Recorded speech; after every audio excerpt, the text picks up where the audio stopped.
Imagination ಏನಿಲ್ಲ ಅಣ್ಣ, ಈ ಮನೇಲಿ ದೆವ್ವ ಐತೆ. ಏಯ್ ಹಂಗಲ್ಲೋ, ಅವೆಲ್ಲ ಬೇಕಾಗಿಲ್ಲ, ದೆವ್ವ ಕಾಣಿಸ್ತಾ ಇಲ್ಲ. ನಿಮ್ದೇ ಮಲ್ಕೊಳಕ್ ಬಿಟ್ರೆ ಅಲ್ವಾ ಇನ್ನು ರಾತ್ರಿ ಎಲ್ಲ ನಿದ್ದೆನೇ ಇಲ್ಲ. ಏನು ನೀತಿನಲ್ಲಿ?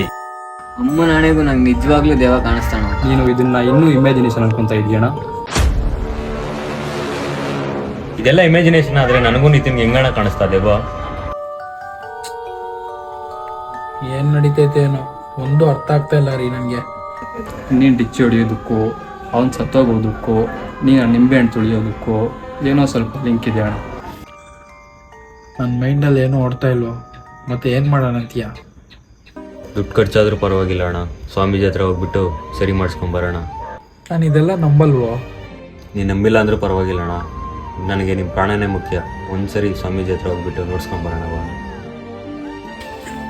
ನಿಂಗೆ ಹೆಂಗೆ ಇಷ್ಟ ಬಂದ್ರೆ ಹಂಗೆ ಮಾಡಿ. ಅಪ್ಪು ಎಲ್ಲಿದೆಯಾ? ಒಂದು ಸಣ್ಣ ಹೆಲ್ಪ್ ಬೇಕಿತ್ತು ಮಗ. ಸರಿ ಅಣ್ಣ, ನನಗೆ ಗೊತ್ತಿರೋ ಸ್ವಾಮೀಜಿ ಇದ್ದಾರೆ.